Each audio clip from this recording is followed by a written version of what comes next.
scientifique internationale pour demander d'ouvrir ce colloque, c'est pour souligner l'orientation que nous tenons à lui donner, celle d'une approche comparée et pluridisciplinaire du crime de génocide, une infraction spécifique du droit pénal international. Cette comparaison des génocides du XXe siècle est centrée sur l'analyse du processus génocidaire, c'est-à-dire des séquences conduisant à une montée progressive de la menace. Les recherches sur le génocide des Arméniens ont en outre bénéficié d'une meilleure connaissance des guerres balkaniques et de la Grande Guerre. D'autre part, alors que les travaux antérieurs étaient centrés sur les relations entre les puissances européennes et la Sublime Porte dans le cadre de la question d'Orient, une historiographie de plus en plus riche sur le mouvement unioniste a mis l'accent sur l'évolution idéologique du Comité Union et Progrès, du putsch de juillet 1908 à sa prise de pouvoir en janvier 1913, tout en prenant en compte les divergences des mouvements révolutionnaires turcs et arméniens qui conduisent inéluctablement à une radicalisation des comportements turcs à l'encontre de la communauté arménienne. Enfin, il est apparu de plus en plus évident que l'éclatement d'une guerre permette à une propagande criminelle de précipiter les violences de masse, de libérer les contraintes morales et de transformer des individus tant civils que militaires en assassins. Aussi, plus que le récit des événements qui constituent le génocide, plus que le comment, c'est le pourquoi, l'enchaînement des causes et des effets conduisant à la commission d'un génocide que les historiens s'efforcent de restituer. Le déclin de l'Empire ottoman, ébauché au XVIIIe siècle, s'accélère au XIXe avec l'émergence des nationalistes dans les Balkans et la perte de territoires africains. Sur cette question d'Orient vient se greffer la question arménienne. En effet, la situation des Arméniens des provinces orientales d'Anatolie ne cesse de s'aggraver. Ils sont soumis à la prévarication de fonctionnaires ottomans, aux agressions des domaines turcs. Massacres, viols, spoliations, cette triple séquence de la persécution des minorités chrétiennes en Anatolie orientale devient coutumière. L'immigration des musulmans de Russie, persécutés par le tsarisme, et des musulmans des Balkans fuyant des provinces chrétiennes devenues indépendantes ou autonomes accélère ce processus. La répression des chrétiens de Bulgarie en 1876 ouvre une période de violence plus radicale. En 1878, au terme de la guerre entre l'Empire ottoman et la Russie, les Arméniens envoient une délégation de puissance réunie à Berlin pour conclure la paix. L'article 61 du traité de Berlin place les 6 provinces d'Anatolie orientale sous contrôle européen. Dès lors, au regard du sultan, le peuple arménien cesse d'être cette nation fidèle qui acceptait le statut de dhimmi qui le liait au peuple dominant en échange d'une indépendance religieuse et culturelle. Le sultan Abdulhamid II se refuse à appliquer les réformes exigées par cet article 61 qui consacre l'intervention étrangère dans les affaires intérieures de l'Empire ottoman. Les fonctionnaires écrasent les Arméniens d'un coup. Le pouvoir dresse les tribus turques contre les Arméniens et installe en Anatolie orientale des émigrés musulmans sur des terres confisquées aux Arméniens. La dégradation de l'économie arménienne, aggravée par ces vols et spoliations, accroît la tension entre musulmans et chrétiens. En une décennie, les artisans et les commerçants sont ruinés, les paysans sont expropriés. Les Arméniens répliquent par la création de partis inspirés par les mouvements révolutionnaires russes, ce qui fournit au sultan l'occasion de justifier les massacres qu'il organise de 1894 à 1896 en invoquant la répression d'une révolte. Bien que ces massacres, qui font plus de 200 000 victimes arméniennes, aient un caractère génocidaire, ils n'ont cependant pas pour but d'exterminer les Arméniens, mais de réduire leur nombre, de les affaiblir économiquement, de stimuler un mouvement d'émigration afin de faciliter l'installation des émigrés musulmans, tout en testant les réactions des puissances et en donnant au mouvement révolutionnaire arménien une importance qu'il n'a pas encore dans l'Empire du monde. Dans les provinces, la propagande qui engendre ces violences creuse le fossé entre musulmans et chrétiens, effaçant peu à peu les relations de bon voisinage qu'entretenaient les populations vivant depuis des siècles dans le respect des différences, tout en maintenant le statut de la divinité. Après les massacres, le mouvement révolutionnaire arménien se développe aux frontières russes et perses de l'Empire, où il prend la forme d'une lutte armée conduite par des groupes de fédéïs, tandis qu'en Europe, en particulier à Paris, les partis arméniens entrent en contact avec les autres mouvements d'opposition au sultan. Ainsi, peu à peu, de 1896 à 1908, s'opère le passage d'une logique d'empire à une logique de nation, du principe d'un empire ottoman multiethnique et multiconfessionnel qui contraint ses peuples sans les détruire, à celui d'une nation turque. C'est sur cette toile de fond de discrimination et de persécution des Arméniens ottomans que s'amorce, avec l'émergence d'un nationalisme turc, un processus génocidaire. Incarné par le Comité Union et Progrès, ébauché en 1889 à l'Académie de médecine militaire de Constantinople et fondé en 1895, ce nationalisme opère une transformation radicale dans la vision qu'ont les Turcs de l'avenir de l'Empire ottoman. Les questions posées dans les années 50 du XIXe siècle par les jeunes ottomans sur la difficulté de fusionner musulmans et chrétiens par l'islamisation de ceux-ci trouvent une réponse dans la formulation d'une idéologie imprégnée du racisme développé en Europe à la fin du siècle. Les théories dérivées de la pensée scientifique du darwinisme construisent ici un nationalisme fondé sur la primauté d'une race, là un racisme biologique ou un ethnisme. Ainsi se forme, dans cette Europe que des historiens ont qualifiée de génocidaire, le terreau des génocides du XXe siècle. Les opposants turcs au régime d'Abdülhamid, regroupés dans le Comité Union et Progrès et émigrés à Paris, empruntent au positivisme d'Auguste Comte une source de réflexion qui, largement nourrie d'un social-darwinisme, les conduit progressivement à prôner une transformation de l'Empire ottoman en une nation turque peuplée uniquement de Turcs. Alors qu'à l'origine du mouvement, les idées démocratiques étaient partagées par nombre de jeunes Turcs, le Comité Union et Progrès se radicalise et développe peu à peu un projet nationaliste qu'il restructure en le centrant sur la race turque. Bien que la source de cette idéologie ne soit pas religieuse, en la transposant à un empire peuplé en majorité de musulmans, les unionistes doivent bien admettre qu'au sein de cette nation musulmane, les minorités chrétiennes ou juives devront soit s'assimiler en renonçant à leur particularisme religieux, soit quitter le territoire ottoman, soit être éliminés. Parallèlement, se conduit le double langage qui deviendra une règle chez les jeunes Turcs. Ils masquent leur radicalisme en préservant l'enveloppe de l'ottomanisme, c'est-à-dire d'un discours démocratique en harmonie avec celui que prônent les libéraux regroupés autour du prince Sabahattin, partisans d'une décentralisation, opposants avec lesquels ils collaborent à Paris. De même, ils gagnent les sympathies des partis révolutionnaires arméniens, en particulier de la Fédération révolutionnaire arménienne, créée en 1890 à Tiflis.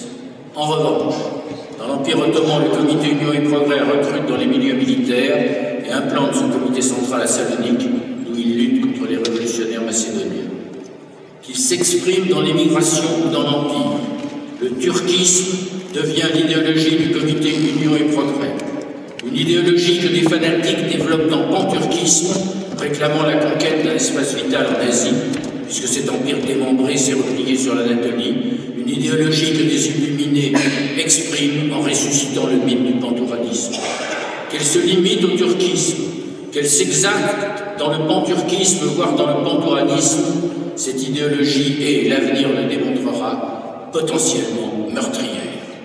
Elle fait naître chez les dirigeants du parti, comme dans une population soumise à une propagande nationaliste intensive, des identités meurtrières.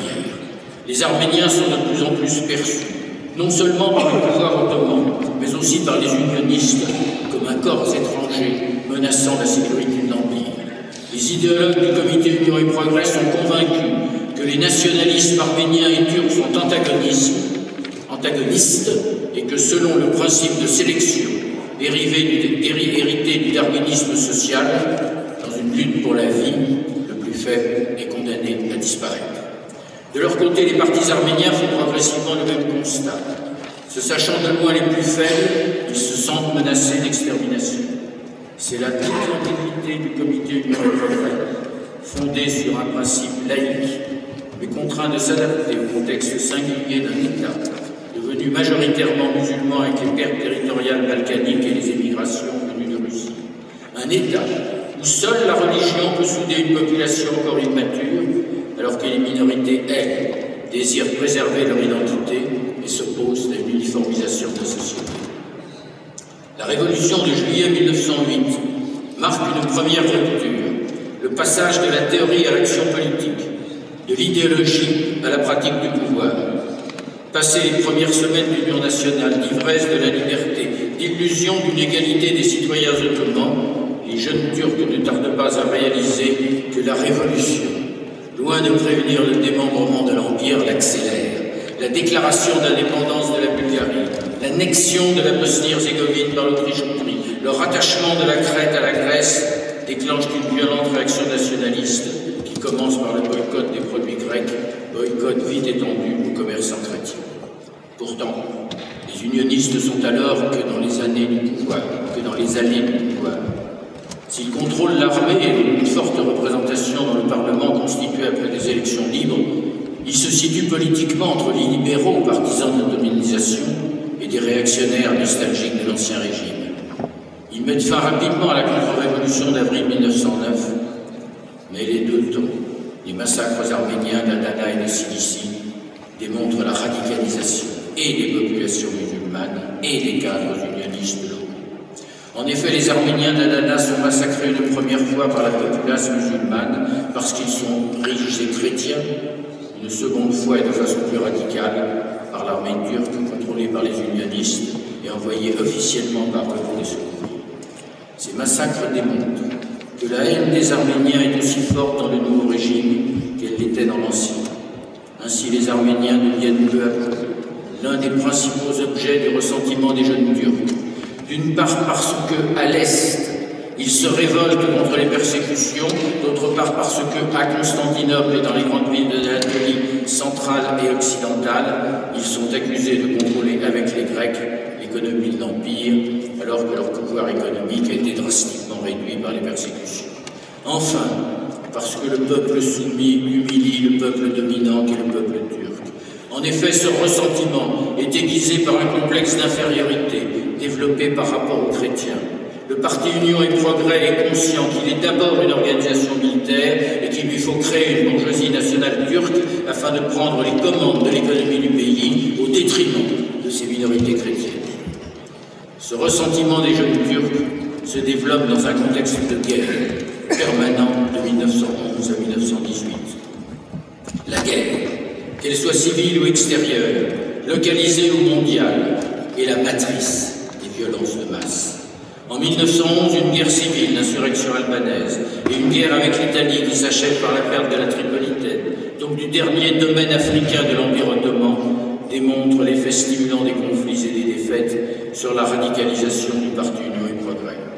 Quand la première guerre des Balkans, qui en octobre 1912 réalise l'alliance improbable des jeunes nations balkaniques contre l'Empire ottoman, conduit un mois plus tard l'armée bulgare aux portes de Constantinople, las d'être sans cesse humiliés, les unionistes prennent le pouvoir. Le 23 janvier 1913, un coup d'État initié par Talat et exécuté par Enver, qui assassine le ministre de la Guerre, inaugure la dictature du Comité Union et Progrès, dont les membres les plus radicaux prennent le pouvoir. En mai, le traité de Londres consacre la perte de la Macédoine et de Salonique, siège de ce parti. Entre les deux guerres, les armées grecques et bulgares perpètrent les violences de masse contre les civils des territoires conquis et inaugurent une pratique de destruction de villes et villages qui fera école dans l'Empire ottoman au cours de la Grande Guerre.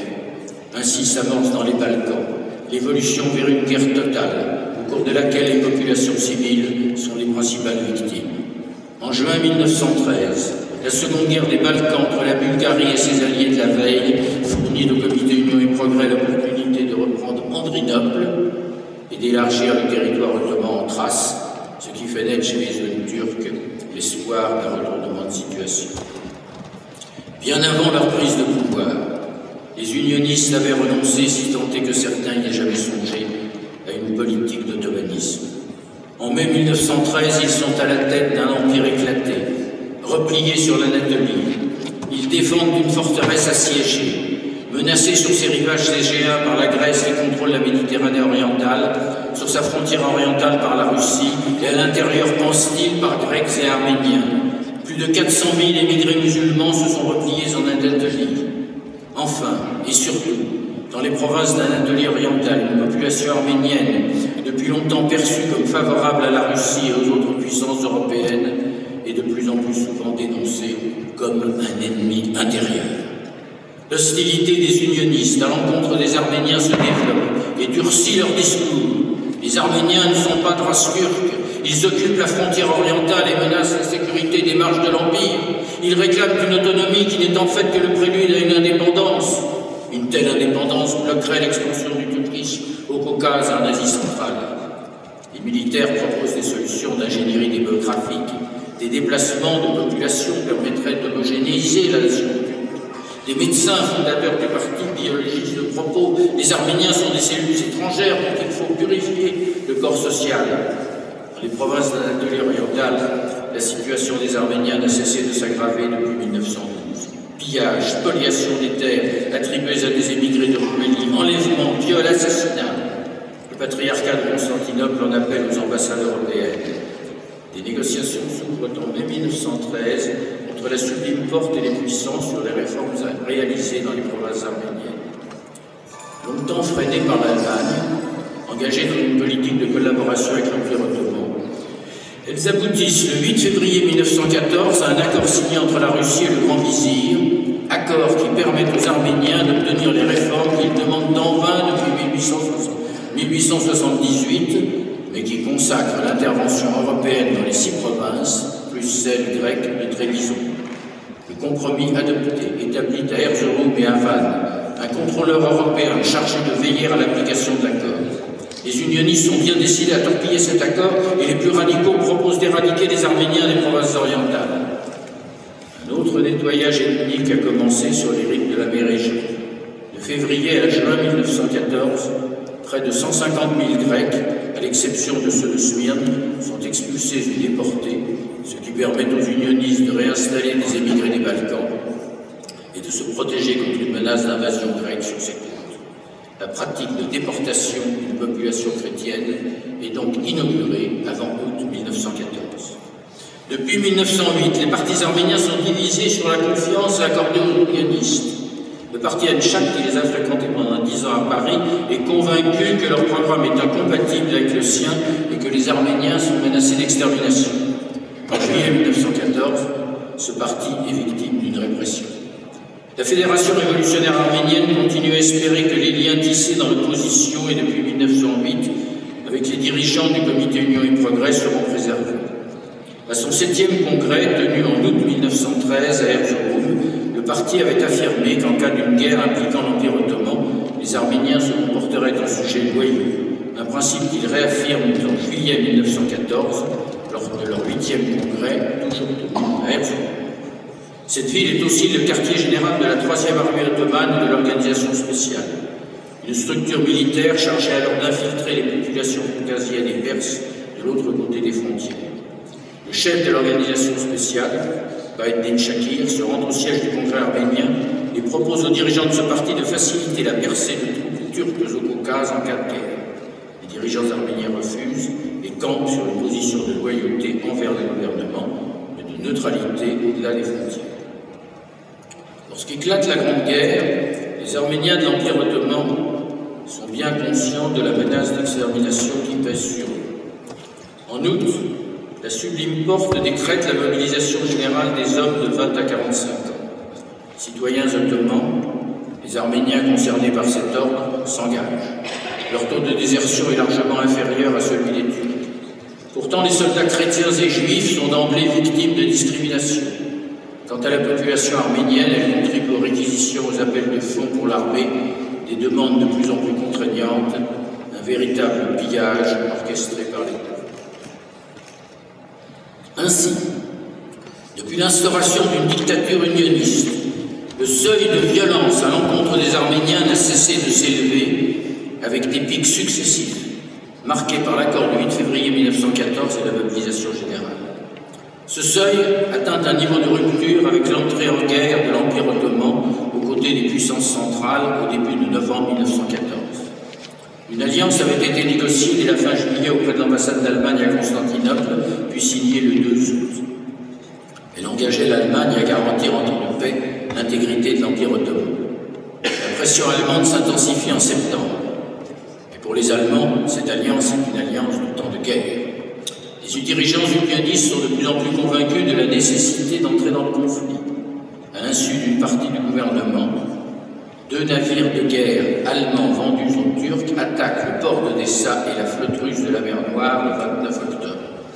l'Empire ottoman entre en guerre en novembre 1914.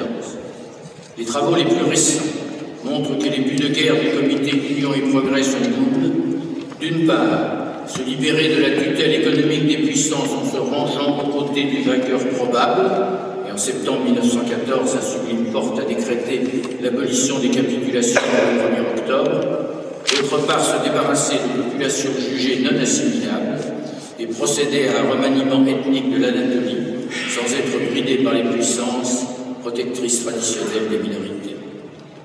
Pour le comité Union et Progrès, la guerre mondiale, conçue comme une guerre totale, transforme la perception de la menace représentée par la présence d'une forte population arménienne dans les provinces d'Anatolie orientale, une région d'où doit partir l'expansion turque au Caucase et en Asie centrale.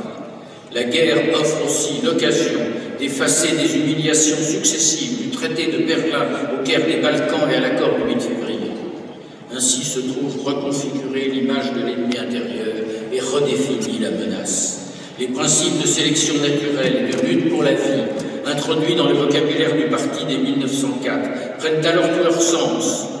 Les Arméniens ne sont plus seulement des révolutionnaires, mais des traîtres et des espions. Ils sont la cause de tous les problèmes rencontrés par les Turcs et représentent une menace vitale pour la nation turque. Il faut les éliminer. Ce constat gagne les modérés turcs. Tous sont d'accord pour déporter les Arméniens, du moins ceux des provinces frontières avec la Russie. Ce nettoyage ethnique s'impose comme une nécessité. Eux ou nous, déclarent depuis une décennie les plus fanatiques. L'appel au djihad, lancé le 13 novembre par le cheikh Islam à la demande des unionistes, permet de ranimer les passions religieuses contre les chrétiens. Avec l'entrée en guerre de l'Empire ottoman, le processus génocidaire a atteint un point de non-retour. Cette guerre transforme une obsession en paranoïa. Elle délivre un permis de tuer aux militaires comme aux civils et leur offre une garantie d'impunité. Depuis que la présence arménienne est définie comme une menace vitale pour le turquisme, les unionistes sont de plus en plus convaincus que son éradication est non seulement légitime, mais prescrite. Les Arméniens sont donc condamnés à être détruits. Cette nécessité s'impose au plus haut niveau du parti dès novembre 1914. La situation militaire renforce vite cette conviction. Les persécutions s'intensifient brutalement sur le front oriental, en Perse comme au Caucase, mais elles ne sont pas encore coordonnées. La Perse est un état neutre, mais dans le nord de l'Azerbaïdjan, Perse, Russes et Ottomans s'affrontent depuis 10 ans. En octobre 1914, les milices de l'organisation spéciale perpètrent des massacres en Perse. En novembre, les troupes régulières ottomanes conduites par le valide Van Jevdet franchissent la frontière, descendent le long de la rive occidentale du lac Dourmia, rasent des villages chrétiens et tuent plus de 20 000 Arméniens et Chaldéens. Refoulé par l'armée russe, Jevdet se replie dans la province de Van en janvier 1915. Ses troupes détruisent des villages arméniens. Les survivants se réfugient dans la ville de Van, dans le quartier arménien. D'avril à mai 1915, ils conduisent une résistance désespérée jusqu'à l'arrivée de l'armée russe qui les libère en mai. Plus au nord, sur le front caucasien, après avoir repoussé une brève percée russe, la 3e armée ottomane tente de reconquérir les provinces de Kars et Ardahan perdues en 1878. Ces mouvements de troupes s'accompagnent de massacres et de destructions de bourgs et villages arméniens. Puis le ministre de la guerre, Enver Pacha, pressé d'atteindre le premier objectif du turquisme, l'Azerbaïdjan russe, engage la 3e armée, plus de 100 000 hommes, en plein hiver, sans préparation logistique, sur le haut plateau arménien. Cette offensive se solde par l'anéantissement de la 3e armée à Sarikamish les 2 et 3 janvier 1915. Moins de 20 000 hommes survivent à ce désastre. Une rumeur se répand rapidement. Au Caucase, les Arméniens forment des groupes de volontaires, parmi lesquels se trouvent des Arméniens ottomans. Les Arméniens sont désignés comme responsables de la défaite ottomane. Une défaite qu'en réalité seule explique l'incompétence d'Enver. La presse turque développe une propagande de haine et dénonce la trahison des Arméniens, ce qui a pour effet de renforcer dans la population la conviction d'un complot arménien. Le 25 février, Enver, qui avait auparavant loué la loyauté et le courage des soldats arméniens de cette 3e armée, ordonne leur désarmement. Ils sont versés dans des bataillons ouvriers destinés à des travaux de voirie ou de transport, puis éliminés rapidement par petits groupes. À l'ouest de l'Empire ottoman, après l'échec du 2 au 4 février 1915 d'une attaque sur le canal de Suez, conduite par la 4e armée commandée par Djamal Pacha, la menace d'une pénétration d'une flotte anglo-française dans les détroits des Dardanelles provoque une panique à Constantinople dès la mi-février. Des dispositions sont prises pour permettre au sultan, à la cour, au gouvernement et au trésor de se replier sur la côte asiatique. L'échec de l'attaque du 18 mars, où plusieurs navires alliés sont coulés ou mis en usage, convainc l'Amirauté britannique qu'il faut renoncer à renforcer les détroits, alors que le gouvernement ottoman et ses alliés allemands s'attendent encore à voir la flotte ennemie atteindre la mer de Marmara et qu'ils sont informés de l'imminence d'un débarquement allié dans la presqu'île de Gallipoli. C'est dans ce contexte de peur que, convaincu de la nécessité de lever sans tarder la menace arménienne, le comité Union et Progrès, et d'abord son comité central, seul habilité à prendre une décision de cette importance, ordonne la destruction des Arméniens ottomans. Dans le fracas de meurtres de masse dont les Arméniens sont victimes sur les fronts anatoliens depuis novembre 1914, les conséquences de cette décision ne sont pas perçues immédiatement par les alliés de l'entente. Depuis le début de la Grande Guerre, les atrocités contre les civils sont la règle. Des deux côtés, la propagande de guerre dénonce les crimes de l'adversaire et souvent les exagère. Ainsi, dès août 1914, en Belgique, l'armée allemande incendie des maisons et exécute des otages. Une fois installées, les troupes allemandes d'occupation en Belgique et en France soumettent souvent les populations civiles au travail forcé ou les déportent. Ces crimes de guerre bien réels sont exagérés par la propagande de l'entente qui invente des mutilations et des meurtres de bébés en Belgique. Cette propagande dénonce les massacres bien réels également perpétrés par l'armée autrichienne en Serbie. De son côté, la propagande allemande ne manque pas de condamner les persécutions des Juifs du territoire de relégation ordonnées par l'armée russe, ainsi que la déportation des Allemands de Russie et les violences anglaises en Irlande. Dans ce cadre de guerre de l'information et de la désinformation, on ne réalise pas qu'à la fin mars 1915, dans l'Empire ottoman, un degré nouveau est franchi dans la perpétration des violences de masse. Il ne s'agit plus de violation des lois et coutumes de la guerre. Seul frein légal international aux violences de guerre alors définies, ni même de crimes contre l'humanité et la civilisation, formule employée le 24 mai 1915 dans une déclaration des 3 ministres des Affaires étrangères de l'entente adressée à la sublime porte, mais d'un crime singulier que les témoins allemands et neutres ne tardent pas à nommer extermination du peuple arménien et que plus tard on identifiera comme crime de génocide. En effet, les unionistes les plus radicaux ont exprimé depuis longtemps leur désir d'exterminer les Arméniens de l'Empire, mais ce n'est encore que la formulation d'un désir. Depuis l'entrée en guerre de l'Empire ottoman, ce désir est partagé par un nombre de plus en plus grand de militants du parti et exprimé par une propagande de plus en plus claire sur cette intention. En mars 1915, le comité Union et Progrès est convaincu que le moment est venu de lever la menace arménienne. Mais si tous sont d'accord pour déporter les Arméniens demeurant sur le front caucasien, les partisans d'une déportation plus large, voire d'une solution plus radicale, gagnent du terrain. C'est dans ce contexte que, au cours de plusieurs réunions des 10 membres du comité central du comité Union et Progrès, tenues entre le 20 et le 25 mars, au siège de ce comité, dans la capitale, à Nouri-Osmani, après que le docteur Bareddin Shakir ait été prié de revenir d'Erzurum à Constantinople pour consultation, la décision est prise de passer du désir à l'acte. Certes, lors de leur réunion, les membres du comité ont débattu de la nécessité de recourir à une solution extrême, mais les plus radicaux ont emporté la décision. Il faut planifier la destruction des Arméniens, extirper, anéantir, éradiquer ce peuple installé sur les marges orientales de l'Empire et plus largement l'exterminer dans tout l'Empire. C'est il y a aujourd'hui, très exactement un siècle jour pour jour, que l'Empire ottoman, entré en guerre en novembre 14, entre en génocide et décide d'exterminer un groupe de ses citoyens. Certes, on ne dispose pas des minutes de cette ou de ces réunions. Certains historiens doutent même de ça ou de ces tenues. Ils estiment que les modalités de décision du parti n'exigeaient pas une réunion du comité central de ce parti. D'autre part, les archives de ce comité ont été détruites en octobre 18, ou si certaines existent, elles demeurent inaccessibles aux chercheurs. En fait, cette preuve directe n'est pas nécessaire, pas plus qu'elle ne l'est pour les autres génocides du XXe siècle, tant les preuves indirectes témoignant de ce passage à l'acte sont établies au-delà d'un doute raisonnable. Les modalités de cette destruction sont élaborées dans le mois suivant par le ministre de l'Intérieur Talat Pacha. Plusieurs dizaines d'agents de ce ministère sont chargés de la gestion administrative et policière de la coordination entre la capitale et les provinces. Le centre opérationnel est à Erzurum, où siège l'organisation spéciale, un groupe paramilitaire refondé en juin 1914 avec des criminels libérés de prison et des milices tribales kurdes, tcherkesses ou tchétchènes.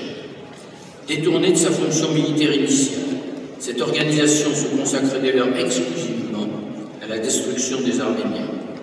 La priorité du gouvernement est de supprimer toute possibilité de résistance arménienne. C'est pourquoi, après l'élimination progressive des bataillons de travail, les notables arméniens sont arrêtés, aussi bien dans la capitale que dans les provinces. À Constantinople, dans la nuit du 24 au 25 avril et les jours suivants, les élites politiques, intellectuelles, économiques et religieuses de la communauté arménienne sont arrêtées à partir de listes préalablement établies, puis déportées en Anatolie. En mai, dans chaque ville, dans chaque pays des provinces orientales, les derniers notables encore présents sont arrêtés, torturés pour leur faire avouer un complot et des caches d'armes. Il n'y a aucun complot et peu d'armes, puis exécutés. Parallèlement, une campagne de propagande dénonce le grand complot conçu par l'opposition ottomane en exil avec la complicité des Arméniens. Avant mai, le lieu de déportation n'est pas encore fixé. Au début avril, les convois de déportés de Zaytoun, près de 20 000 personnes, sont d'abord dirigés vers Konya, au centre de l'Anatolie. Au début mai, ils repartent vers Alep. C'est là que doit aboutir l'essentiel des convois. De juin à août 1915, en moins de 3 mois, les 6 vilayets orientaux et le vilayet de Trébizonde sont entièrement vidés de leur population arménienne, soit plus d'1 million de personnes. Les unionistes sont passés maîtres dans la désinformation par dédoublement des ordres. Ils feignent d'appliquer une loi provisoire de déportation promulguée le 26 mai 1915, exigeant l'évacuation du théâtre de guerre de populations présumées hostiles et leur réinstallation dans des zones éloignées du front, dans des conditions de respect des personnes et des biens. Cette loi est complétée le 21 juin par un ordre général de déportation adressé par le ministre de l'Intérieur Talat à tous les vilayets. En fait, les secrétaires responsables de l'organisation spéciale transmettent oralement et par télégramme chiffré leur ordre de destruction par lequel ils fixent les modalités de l'élimination des Arméniens. Ce schéma est d'ailleurs modifié en fonction des opérations militaires sur le front caucasien. Là où devait en priorité être organisée la déportation, tous les Arméniens sont tués. Au contraire, plus on s'éloigne du front, plus le gouvernement procède à une déportation. Dans les vilayets de Van et de Bitlis et les zones rurales du nord et de l'est du vilayet d'Erzurum, de mai à août 1915, les armées russes et ottomanes s'affrontent, les Arméniens sont massacrés sur place ou sauvés par l'avance russe. Au contraire, dans les provinces orientales d'Anatolie plus éloignées du front, Trébizonde, Diyarbakir, Karkouk, Sivas, la déportation est la méthode utilisée pour détruire les Arméniens. Cette destruction est opérée selon des modalités identiques, ce qui prouve bien l'intention criminelle du gouvernement et son souci d'éradiquer toute forme de résistance arménienne locale. En effet, dès la proclamation de l'ordre de déportation, les hommes de 16 à 60 ans qui n'ont pas été enrôlés dans l'armée sont mis à part et conduits par petits groupes dans des lieux d'exécution, des charniers situés dans un endroit isolé proche de leur ville, où sont précipités dans des fleuves. De juin à août 1915, dans ces provinces, de nombreux témoins étrangers rapportent les épisodes de cette extermination. Ils ont lu ou entendu l'ordre de déportation, vu les groupes d'hommes encordés partir pour une destination inconnue. Ils ont observé la formation des convois de déportés, des femmes, des enfants, des vieillards, partis avec un maigre bagage sur des chemins de montagne dans la chaleur de l'été, encadrés par des gendarmes. Ils ont appris que des centaines de personnes, dont des enfants, avaient été noyés dans la mer Noire à Trébizonde. Ils ont vu des Arméniens massacrés ici ou là, des corps abandonnés le long des routes, livrés aux vautours et aux chiens. Ils ont vu des émigrés musulmans s'installer dans des maisons à peine vidées de leurs occupants. Ils ont constaté les spoliations et les pillages des biens arméniens. Vu la population turque et kurde se livrer au meurtre et au pillage, ils ont tout vu et n'ont rien pu faire, aussi peu. Témoigner, cependant. Consuls, enseignants, médecins, infirmières ou autres civils exerçant une fonction humanitaire dans ces provinces d'Anatolie, ils ont livré à leurs ambassades les informations qu'ils détenaient. Tous exprimaient la même conviction. Le gouvernement ottoman est en train d'exterminer ses citoyens arméniens. Ceux-ci n'ont plus le droit de vivre. On les chasse, on les vole, on les tue, selon un programme bien défini. Les convois partent du nord et convergent vers Alep ou Mossoul. Ils sont régulièrement décimés. Les gendarmes qui escortent les déportés achèvent celles qui tombent de fatigue. Les populations turques ou kurdes tuent, volent, enlèvent femmes et enfants. Le viol est pratique courante. Les escadrons de Tchété, surnommés bataillons de bouchers, postés sur le passage de ces convois, les anéantissent ou les réduisent de façon drastique. Les trois principaux sites abattoirs sont situés dans des gorges, à Kemar, sur l'Euphrate supérieur, au pont de Palmyre en aval, à Kata, au sud de Malatya. La déportation, affirment ces témoins, est la principale modalité de cette extermination. Cette destruction, programmée par le gouvernement ottoman d'un groupe de ses sujets, destruction planifiée selon les mêmes modalités dans ces 7 provinces, est donc connue dès le début de son exécution, mais nul n'y fait obstacle. L'Allemagne sait, et le chancelier Bethmann Hollweg, conscient de la détermination des unionistes, refuse de mettre en péril une alliance qui isole la Russie de ses alliés occidentaux, d'autant que l'entrée en guerre de la Bulgarie au côté des puissances centrales en juin 1915 vient de fermer le verrou. L'Amérique envoie de l'aide, des vivres, des vêtements, de l'argent, qui parvient difficilement aux déportés, mais elle ne peut faire plus. Quant aux Alliés, ils ont menacé en mai de traiter la Sublime Porte devant un tribunal après la guerre, si elle continue à commettre ce qu'ils appelaient des crimes contre l'humanité et la civilisation. Mais comme le montrent les archives du Quai d'Orsay, c'est seulement en juillet que le gouvernement français réalise qu'un programme d'extermination est mis en œuvre en Anatolie orientale et qu'il ne s'agit pas seulement de massacres sporadiques. Ainsi, en 3 mois, les unionistes sont parvenus à déraciner ce peuple de paysans, d'artisans et de commerçants.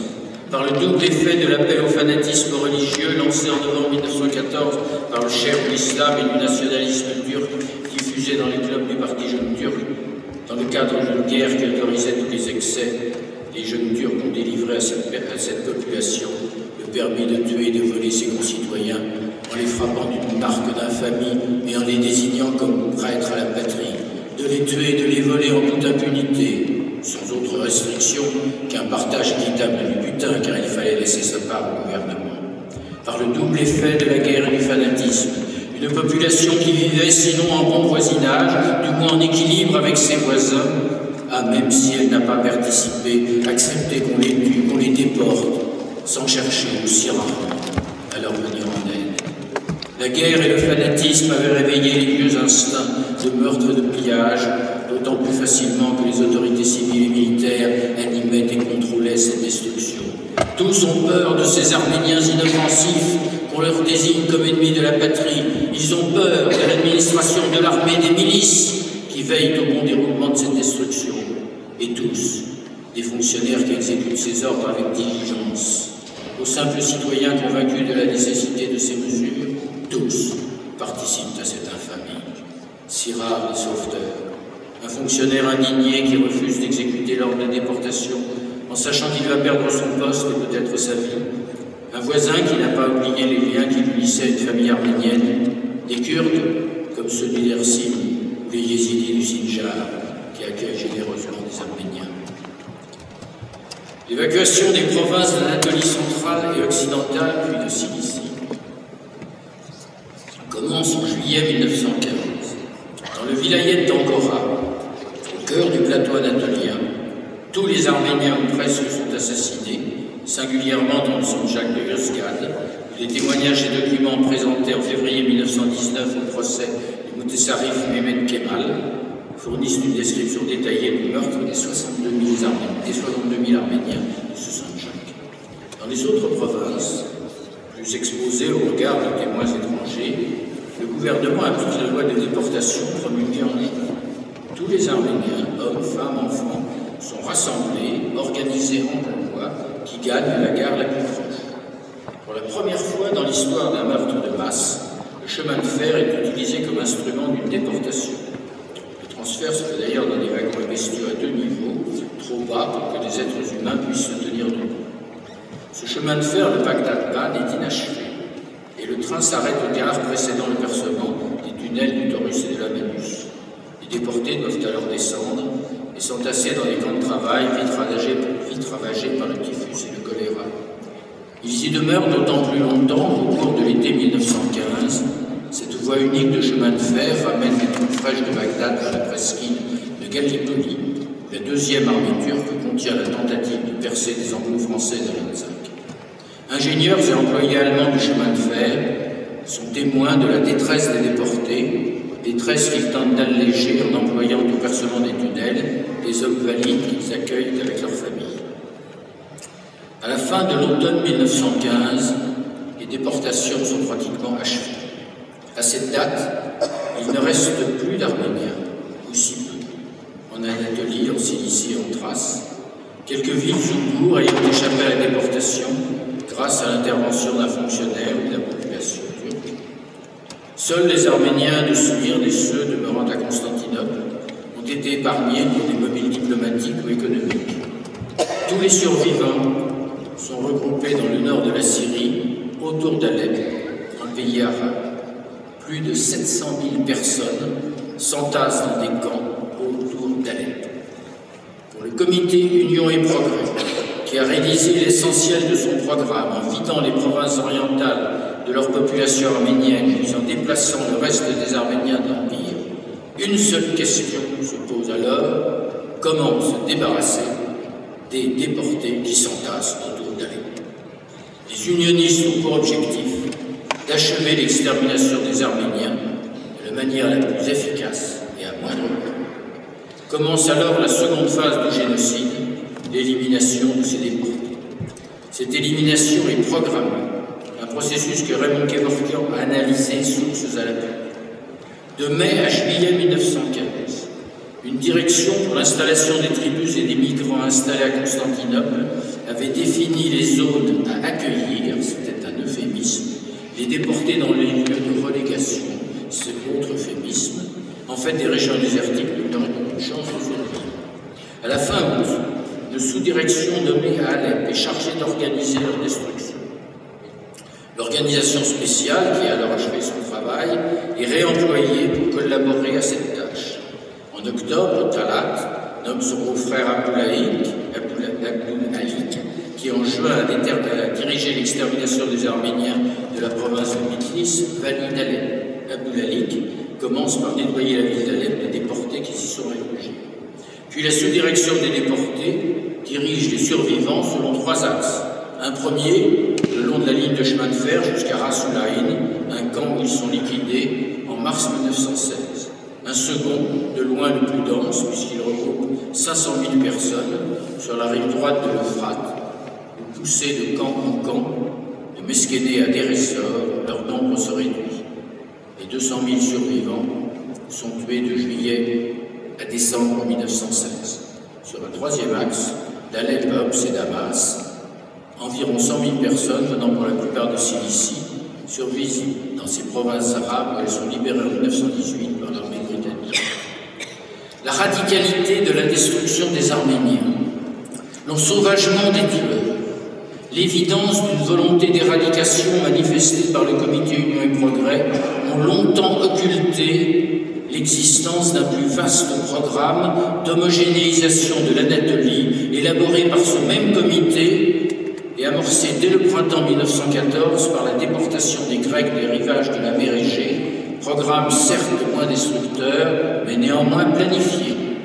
En mai 1915, les Grecs du Pont sont déportés, mais sans massacre, tant que la Grèce reste neutre. Lorsqu'en 1917, elle rentre dans le conflit mondial aux côtés de l'Entente, la déportation s'intensifie et est plus meurtrière. De même, d'autres chrétiens d'Orient, chaldéens, nestoriens et syriaques, sont tués en 1915, souvent sous ordre du gouvernement, dans le cadre d'un nettoyage ethnique. C'est le cas des chaldéens de Serte, des syriaques du Tour-Abdin et des nestoriens du Hakkari. Enfin, plusieurs centaines de milliers de musulmans non turcs, en particulier des Kurdes, sont contraints en 1916 à évacuer l'Anatolie orientale occupée par l'armée russe, puis déportés et réinstallés. Ces remaniements démographiques sont pratiqués dans cette zone de violence extrême qui est en 1915 et 1916 l'Anatolie orientale. Elle a pour but de turquifier l'Anatolie par l'installation d'émigrés turcs tout en maintenant dans chaque province une minorité non turque.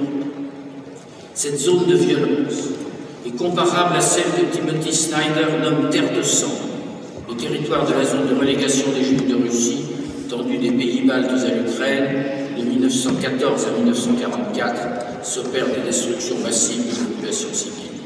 C'est là également une application du principe de sélection, dont la fin est l'amélioration de la race. C'est ce même principe, sang et terre, Blut und Boden, qui, à l'automne 1939, conduira les nazis à germaniser la partie occidentale de la Pologne annexée au Reich, en enfermant les Juifs dans les ghettos, en expulsant les Polonais et en installant des Volksdeutschen dans leurs maisons et sur leurs terres. Le 22 janvier 1917, Mehmet Talat accède à la charge de grand vizir.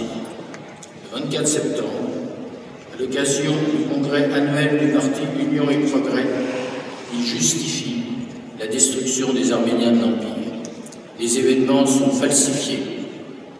La victime retournait en traître, menaçant les flancs et l'arrière de l'armée, ce qui nécessitait sa relégation hors des zones de guerre. L'ordre n'ayant pu être assuré comme le gouvernement l'aurait souhaité, il y eut des violences qui furent lourdement sanctionnées. Talat vient de poser pour un siècle les fondements du négationnisme d'État. En 1918, profitant de la débâcle des armées russes après la révolution d'octobre 1917, avant même la signature de l'armistice de Brest-Litovsk le 3 mars, l'armée ottomane pénètre en Perse et massacre plus de 10 000 Arméniens et Chaldéens. Elle envahit le sud du Caucase et reprend Kars en avril. Les trois peuples de Transcaucasie, géorgiens, azéris et arméniens, ont proclamé l'indépendance de leur pays à la fin mai. L'Allemagne interdit aux troupes turques l'accès de la Géorgie. En juin, la République d'Arménie parvient à négocier avec l'Empire ottoman un accord qui réduit son territoire. Les Turcs se dirigent alors vers Bakou, où en septembre 1918, 20 000 Arméniens sont massacrés par la foule azérie. L'armistice de Boudros, signé le 30 octobre 1918 entre l'Angleterre et l'Empire ottoman, protège d'un massacre les Arméniens du Caucase, qui sont encore près d'1,5 million en octobre.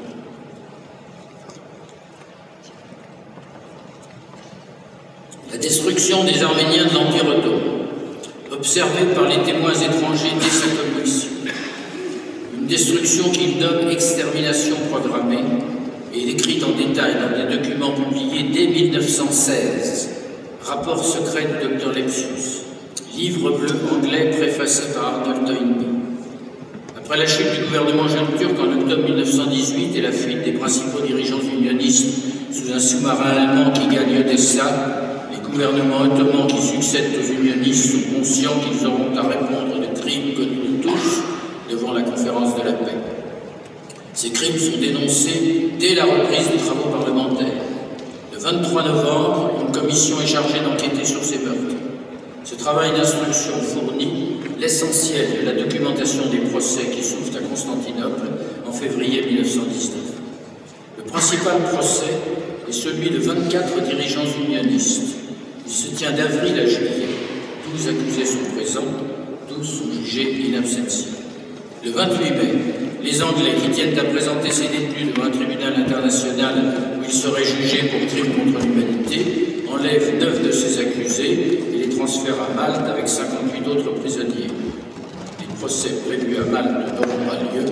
La Grande-Bretagne procédera plus tard à un échange de prisonniers. De juin 1919 à janvier 1920, le procès des responsables régionaux qui ont planifié les destructions dans les provinces condamne 3 cadres unionistes sur 36 accusés, dont 11 présents. Plus d'une vingtaine de procès jugent des crimes locaux. Seuls 3 accusés sont condamnés à mort et pendus, la plupart des peines frappent les criminels en fuite. En dépit des critiques dont ils sont l'objet, ces procès ont permis de rassembler des documents officiels, authentifiés et publiés au journal officiel ottoman et dans la presse ottomane. Même si les originaux ne peuvent être présentés, qu'ils aient été détruits ou transférés dans des archives fermées aux chercheurs, ces documents qui ont été certifiés conformes fournissent sur la destruction des Arméniens des informations qui confirment point par point les événements observés par les témoins étrangers sur les lieux de massacre et de déportation.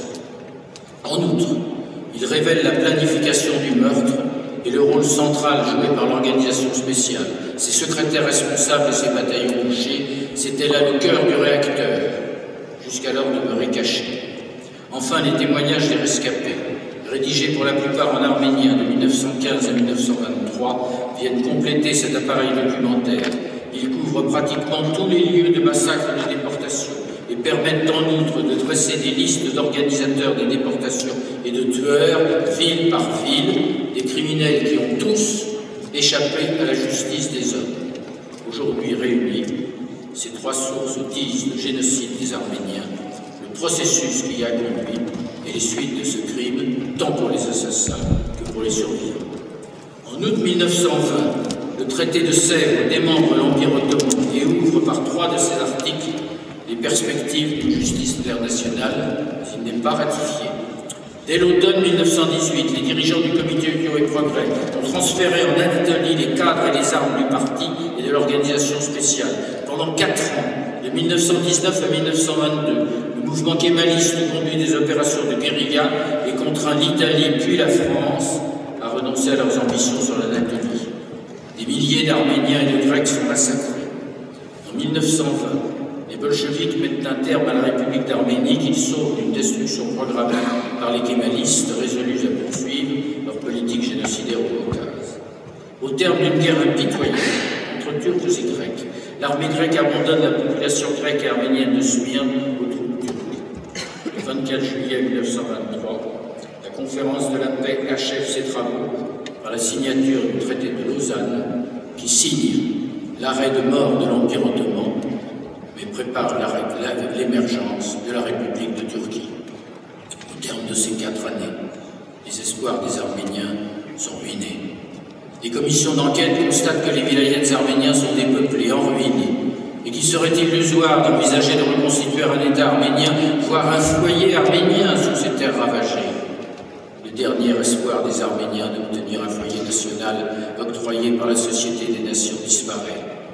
En 1920, Clemenceau et Lloyd George ont abandonné au profit d'une réelle politique les principes énoncés par le président Wilson, principes qui devaient restituer au peuple leurs droits. Ils ont validé les accords Saïx-Picot au mépris des engagements pris par l'Angleterre avec le shérif de la Mecque.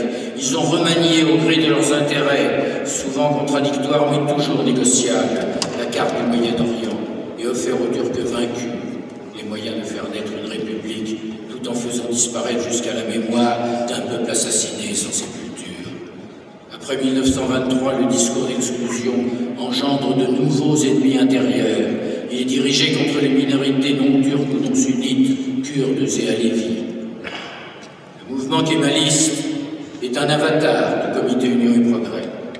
Mustafa Kemal appartenait à la mouvance unioniste et était partisan d'un nationalisme radical. Ainsi, même si Kemal ne participa ni à la conception, ni à la planification du génocide des Arméniens, la République de Turquie est construite sur ce crime. Ses frontières orientales sont garanties par la dévastation des vilayets arméniens. Les principaux dirigeants du régime turc furent des assassins.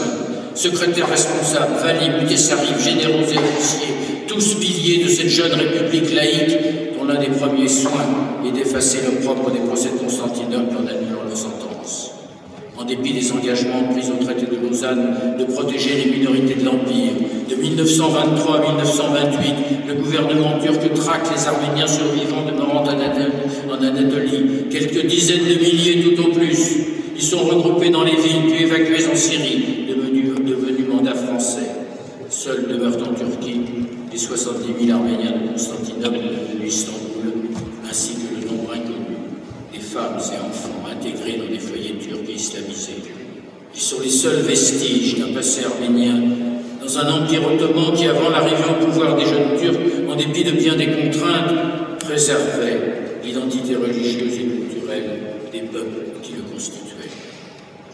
Entre les deux guerres mondiales, tandis qu'au terme de 4 sorties d'empire, s'ouvrent les chantiers de construction de jeunes nations tentées par le totalitarisme, et que des peuples émigrent ou immigrent, que les ressentiments et les appétits de revanche s'aiguisent, les témoignages et documents sur la destruction des Arméniens ottomans sont éparpillés dans des centres d'archives, attendant que la curiosité des chercheurs vienne les mettre en histoire.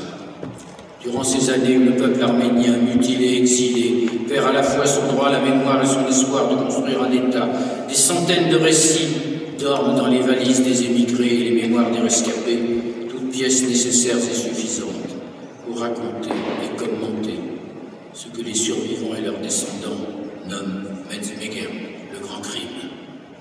Tandis que, éparpillés à travers le monde, sans espoir de retour sur cette terre anatolienne, une diaspora en partie construite sur ce crime, les survivants de ces massacres tentent de préserver leur identité. C'est un autre peuple, lui aussi depuis des siècles en diaspora, dont la destruction se prépare, encore informulée mais déjà menaçante. Il existe un lien entre le génocide des Arméniens et l'émergence d'une idéologie raciste et antisémite dans une Allemagne ruinée moralement et matériellement, animée d'un besoin de revanche. Comme le montrent les publications récentes d'historiens allemands, la destruction des Arméniens ottomans est connue des milliers d'officiers et de soldats qui ont combattu dans l'Empire ottoman. Les militants du jeune Parti national-socialiste font vite l'amalgame entre ces Arméniens que certains nomment volontiers les Juifs du Moyen-Orient et ces Juifs allemands dont ils désirent se débarrasser. Nul besoin d'attendre la petite phrase d'Hitler recueillie dans les notes de la Beraska à Laris lors de la conférence que le Führer donne à ses généraux le 22 août 1939 pour attendre que les nazis les plus radicaux soient convaincus que dans une guerre, le conquérant dispose à son gré des populations civiles, qu'il s'agisse de ses propres citoyens ou de ceux des pays qu'il occupe.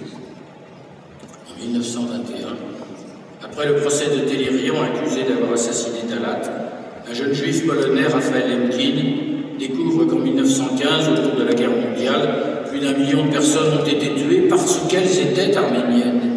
Devenu juriste, il prend conscience que ce crime est d'une nature singulière.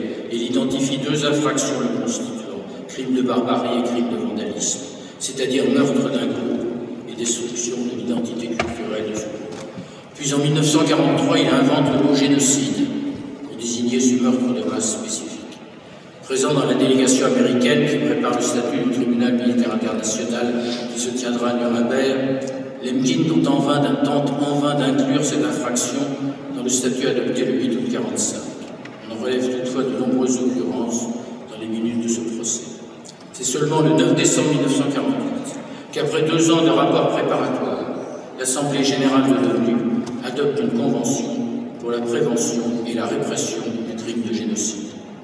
Dès la lecture dans la presse de l'acte d'accusation du procès de Nuremberg, le rédacteur en chef du quotidien arménien Arach, Shavarch Misakian, réalise que cette nouvelle infraction au droit pénal international désigne aussi la destruction des Arméniens 30 ans plus tôt.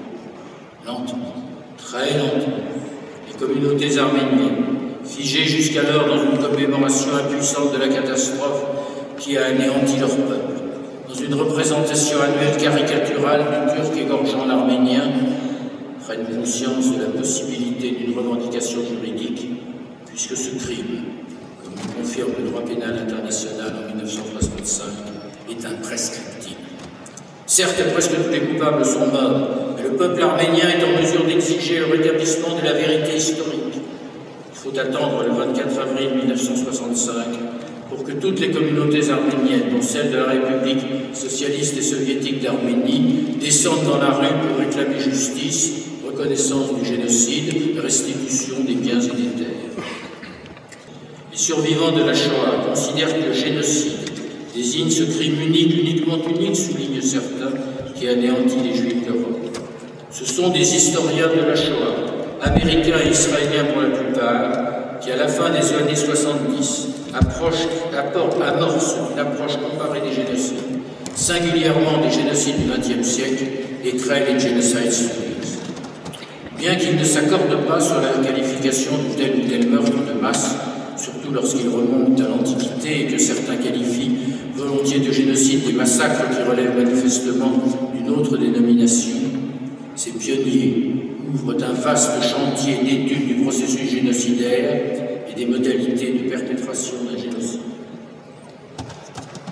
Leurs travaux relancent la recherche et la nouvelle historiographie est centrée sur la compréhension de la spécificité de ce crime et des possibilités de prévention et d'intervention, tandis que les uns isolent des signaux d'alerte qui permettraient d'interrompre ce processus. D'autres identifient le terreau des génocides du XXe siècle dans des mouvements de pensée développés en Europe à la fin du XIXe siècle, idéologies dérivées de vérités scientifiques, puis aménagées selon les intérêts de ceux qui les construisent. Ces idéologies ont une racine commune, le racisme, et identifient un groupe minoritaire à supprimer. Pour développer cette analyse et en souligner le caractère universel, les historiens font appel aux spécialistes d'autres disciplines des sciences humaines, non seulement aux juristes, mais aussi aux sociologues, aux anthropologues, aux politologues, aux psychologues, afin d'expliquer par quel mécanisme, sur ce terreau idéologique, se forment les cadres d'un futur état criminel qui, étape par étape, par un enchaînement de causes et d'effets, perpétrera un génocide. C'est en étudiant dans sa complexité le phénomène génocidaire que ces chercheurs en viennent à poser cette question. Quel est, dans ce XXe siècle, l'événement le plus comparable à la Shoah? Dès les années 80, la plupart répondent le génocide des Arméniens. Avant que ce siècle s'achève, au Rwanda, un autre génocide est perpétré, un crime qui procède de la même logique d'État, la destruction d'un groupe minoritaire, les Tutsis, une destruction annoncée plusieurs mois avant par les médias. Il faudra attendre la fin de ce XXe siècle avant qu'une majorité d'historiens s'accorde sur cette évidence. Il y eut dans ce siècle au moins 3 génocides, des crimes relevant de la même infraction, dont la preuve est avérée au-delà d'un doute raisonnable. Chacun de ces génocides est un événement singulier, certes comparable, mais présentant souvent plus de différences que de similitudes avec les deux autres.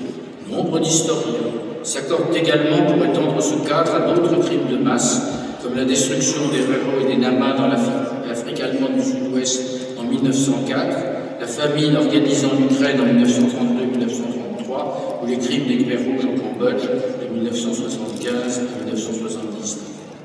Mais pour les chercheurs qui conduisent une étude comparée des génocides du XXe siècle, l'important n'est pas de définir des cas de génocide, mais de s'interroger sur la criminalité spécifique d'États qui détruisent un groupe humain.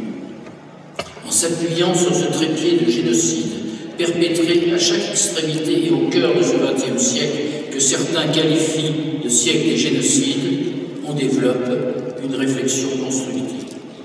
Cette approche comparée des génocides a contribué également à relancer la recherche sur les événements de 1915. Dès les années 70, les histoires du génocide des Arméniens avaient été publiées au Liban, en France et en Angleterre. Elles s'appuyaient sur des sources disponibles de 1915 à 1923, mais négligées depuis. Ces histoires suffisaient à elles seules à affirmer la spécificité et la singularité de ce crime et à dénoncer la négation obsessionnelle d'un État qui s'obstinait à refuser de le qualifier de génocide. Ces ouvrages permirent en outre d'informer de jeunes et même de moins jeunes Arméniens sur cette catastrophe qui avait frappé leur famille. Mais il fallait aller plus loin, reconstituer les temps successifs du génocide. Ce travail s'accomplit par étapes. Depuis 40 ans, des générations d'universitaires ont participé aux études arméniennes, ottomanes et turques, la plupart en toute liberté, quelques-uns en prenant des risques puisqu'ils enfreignaient les règles du déni. Ne parler que des historiens et des juristes reviendrait à ignorer une approche pluridisciplinaire du crime de génocide. En citer quelques dizaines serait laissé dans l'ombre des milliers. Ce n'est surtout pas moi qui ne viens pas du sérail d'entrouvrir le chapitre de l'historiographie arménienne ou turque. Pendant 3 journées, des universitaires de toutes disciplines des sciences humaines, venus de plusieurs pays et singulièrement de Turquie, une participation dont il faut souligner l'importance, vont ouvrir l'éventail de leurs travaux et apporter leur contribution à une meilleure compréhension du génocide des Arméniens et du crime de génocide. Les témoignages des rescapés viennent compléter ce renouveau de la recherche, des sources longtemps négligées, voire mises en cause comme peu fiables. Cette micro-histoire contribue à la compréhension du génocide des Arméniens. Elle permet de reconstituer les différents moments des massacres et de la déportation, en tout lieu, de la Natalie orientale de la concentration de Euphrate jusqu'à Deir ez-Zor. Les témoins disent, accusent, donnent les noms des assassins. Contrairement aux observateurs neutres demeurés en un point fixe, les survivants des déportations retracent les parcours des convois, effacent ces zones d'ombre, rapportent les multiples péripéties d'un exode meurtrier, ceci avec une mémoire fraîche, puisque ne sont retenus que les récits rédigés de 1915 à 1920. Ils sont le seul lien, un lien bien fragile, certes, entre ce 1,5 million de disparus anonymes, qui sont eux, les véritables témoins d'un génocide et notre travail d'histoire. Enfin, et c'est le double sens de la commémoration de Joseph Martel, les recherches conduites séparément par les historiens de la Grande Guerre et par ceux du génocide arménien ont mis en évidence les étroites relations entre cette guerre et ce génocide. La guerre donne l'impulsion qui permet de passer du désir de destruction d'un groupe minoritaire à la planification de cette destruction. D'autre part, les sorties d'empire ont conduit à la création de nouvelles nations et ont ouvert dans ce siècle un conflit entre démocratie et totalitarisme, conflit qui engendra génocide et crimes contre l'humanité.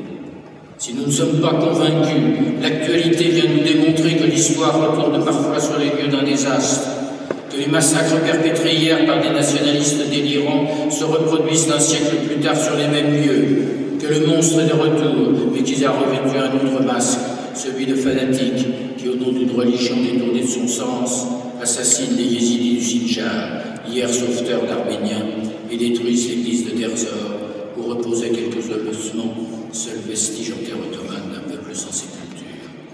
Qui pourrait aujourd'hui contester de bonne foi l'authenticité des sources que nous produisons? Si des politiques sont prêts à nier jusqu'à l'absurde ce qui ne convient pas à leur vision du monde, nous, chercheurs, conscients que la vérité n'est jamais réellement atteinte, que si des faits peuvent être établis avec certitude, il en est d'autres qui s'ouvrent au débat, qu'il faut entendre la voix de tous les hommes de bonne volonté et de bonne foi, dans la mesure où ils sont aussi de bonnes compétences. Nous sommes conscients que le but à atteindre, du moins à rechercher, est de pousser plus loin la quête de connaissances, afin de réduire la distance entre histoire et mémoire, d'offrir plus de science à la mémoire et plus de mémoire à l'histoire. Tant d'horreur et tant d'incompréhension. Je voudrais dédier cette soirée aux rescapés que j'ai rencontrés, à ces vieilles dames et à ces vieux messieurs arméniens qui, voici 40 ans, m'ont raconté comment leur famille a été anéantie, à mes aînés juifs qui n'ont pas été étendus comme on le devait à leur retour et qui vont dans les écoles dire l'inconcevable, aux Tutsis dont la jeunesse est mutilée. Je pense à eux et aux fossés qui séparent et séparera toujours leur cauchemar de mon savoir. Quoi que je sache, quoi que je dise, quoi que j'écrive, je ne suis qu'un passeur d'histoire. Au terme de cette brève intervention, au nom du CSI, je déclare ouvert le colloque international sur le génocide des Arméniens de l'Empire ottoman dans la Grande Guerre, colloque qui fait le bilan de 100 ans de recherche